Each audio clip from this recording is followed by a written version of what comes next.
মিষ্টি কুমড়ার ভর্তা অনেকভাবে আমরা করে থাকি, তবে একবার এভাবে করে দেখবেন, এটা কিন্তু অনেক বেশি সুস্বাদু হয়। আসসালামু আলাইকুম, আমন্ত্রণ জানাচ্ছি আজকে এপিসোডটি দেখার জন্য। আশা করছি কাছে দূরে সবাই অনেক বেশি ভালো আছেন। আমরা অনেকেই কিন্তু মিষ্টি কুমড়া খেতে পছন্দ করি না, আবার অনেকে খুবই বেশি পছন্দ করি। তবে ভর্তা যদি এভাবে করে থাকেন তাহলে এটা অনেক বেশি টেস্টি হবে। ভালো লাগলে লাইক, কমেন্ট এবং শেয়ার করে পাশে থাকতে পারেন।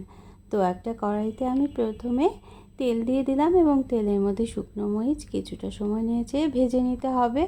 হালকা লাল করে ভেজে তুলে রাখবো, কোনোভাবেই পুড়িয়ে ফেলা যাবে না। 4 থেকে 5 মিনিট একেবারে লো মিডিয়াম আঁচে এভাবে করে মুচমুচে করে ভেজে তুলে রাখতে হবে।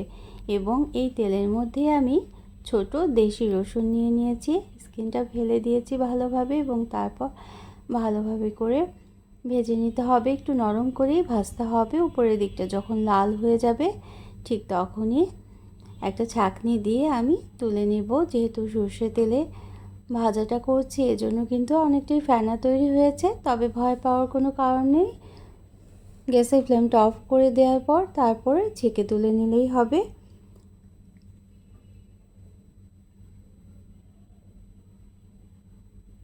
তো মিষ্টি কুমড়া খেতে যারা পছন্দ করেন না তারা এভাবে করে একবার ভর্তাটা করে খাবেন।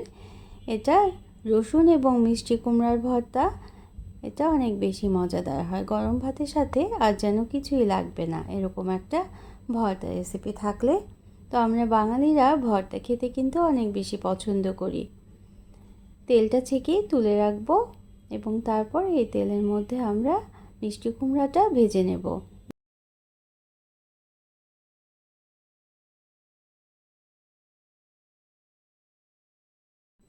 মিষ্টি কুমড়ো সিদ্ধ করেও কিন্তু ভর্তা করে থাকে অনেকে, তবে ভাজা মিষ্টি কুমড়োর ভর্তাটা কিন্তু খেতে অনেক বেশি টেস্টি হয়ে যায়।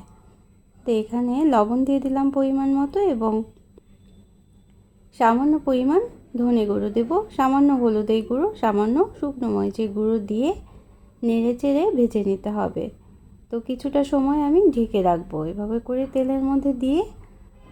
5 মিনিট ঢেকে রেখেছিলাম, তারপর খুলে দিয়েছিলাম, কয়েকবার খুলে নেড়ে দিতে হবে এবং এভাবে নাড়তে নাড়তেই কিন্তু ভাজা হয়ে যাবে এবং সিদ্ধ হয়ে যাবে। 7 থেকে 8 মিনিট মোট সময় লেগেছিল এই মিষ্টি কুমড়োটা এভাবে করে ভেজে নিতে। একবার এভাবে করে ভাজা মিষ্টি কুমড়োর ভর্তা খেয়ে দেখবেন, এটা কিন্তু অনেকই বেশি সুস্বাদু হয়। প্রথমে আমি মশলাটা মিশিয়ে নিলাম মিষ্টি কুমড়োর সাথে এবং তারপর ঢেকে রাখবো এবং কয়েকবার খুলে দিয়েছিলাম। এটা কিন্তু বোঝাই যাবে যে কখন ভাজা হয়ে যায়, যখন উপরের দিকটা লাল হয়ে যাবে এবং একটু নরম হয়ে যাবে, দেখে নিতে হবে নরম হয়েছে কিনা, তখনই ভাজা হয়ে যাবে।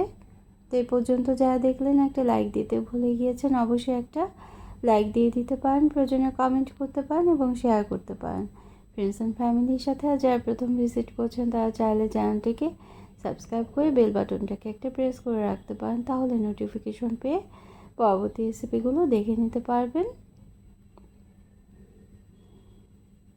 তো ঢেকে নেওয়ার পর মিষ্টি কুমড়োর মধ্যে যে একটা পানি পানি ভাব থাকে সেটা আমরা শুকিয়ে নেব তেলের মধ্যে। তারপর তেলটা ছেঁকে মিষ্টি কুমড়োগুলোকে তুলে নিতে হবে, অবশ্যই তেলটা ছেঁকে তুলে নিতে হবে।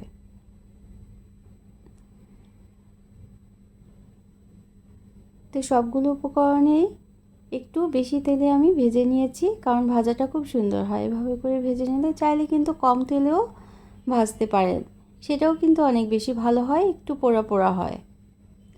অনেকটাই নরম হয়ে গিয়েছে, ম্যাশড করা যাবে খুব ভালোভাবেই। একটা ছাঁকনির সাহায্যে আমরা এখন তুলে নেব। তো অবশ্যই তেলটা ঝরিয়ে তুলে নিতে হবে, তাহলে কিন্তু ম্যাশড করার সময় খুব ইজি হয়ে যাবে। আর না হলে তেল থাকলে এটা ভর্তা করা বা ম্যাশড করা সুবিধা হবে না বা ভালোভাবে করা যাবে না। তো কারা ভর্তা খেতে পছন্দ করেন তাও কিন্তু কমেন্ট করে জানাতে পারেন। সুন্দর সুন্দর কমেন্ট করতে কিন্তু অনেক বেশি ভালো লাগে এবং সবার জন্য অনেক অনেক শুভকামনা যারা সবসময় সাথে থাকছেন। একটা স্ট্রেনার দিয়ে এভাবে করে তুলে নেওয়ার পর সবগুলো উপকরণ একে একে ম্যাশ করে নিতে হবে। এটা দেখেই বুঝে নিতে হবে কিভাবে করছি। আর চাইলে কিন্তু পাটাও বেটে নিতে পারেন, আবার চাইলে কিন্তু হাতেও মেখে নিতে পারেন। আমি একটা পুতো দিয়ে আজকে ম্যাশটা করে নেব।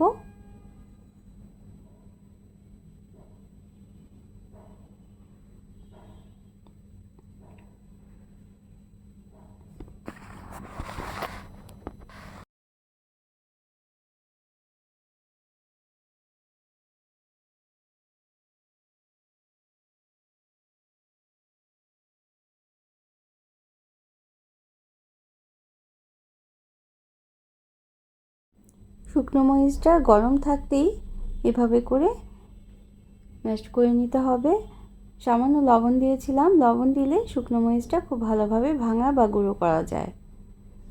তো পুতো দিয়ে কিন্তু ভালোভাবে হচ্ছিল না, এজন্য আমি হাত দিয়েই এটা গুঁড়ো করে নেব। তবে পুরোপুরি গুঁড়ো হয় না, এটা ভাজাটা যত সুন্দর হবে, শুকনো মরিচটা যত মুচমুচে করে ভাজা যাবে তত সুন্দরভাবে এটা গুঁড়ো করে নেওয়া যাবে। ভর্তা তো আমরা কম বেশি সবাই করতে পারি, তবে কিছু টেকনিক ফলো করলে একটু অন্যরকমভাবে যদি ভর্তা করেন তাহলে এটা টেস্টটা কিন্তু একটু অন্যরকমই লাগে খেতে।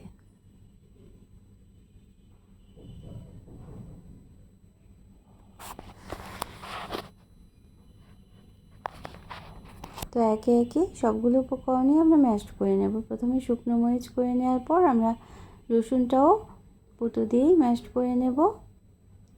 লবণ এবং ঝালের পরিমাণ যদি ঠিক থাকে তাহলেই কিন্তু যে কোনো ভর্তা খেতে অনেক বেশি ভালো হয়। পুতোর সাহায্যেও আরও কিছুটা নরম করে নিচ্ছি এবং একে একে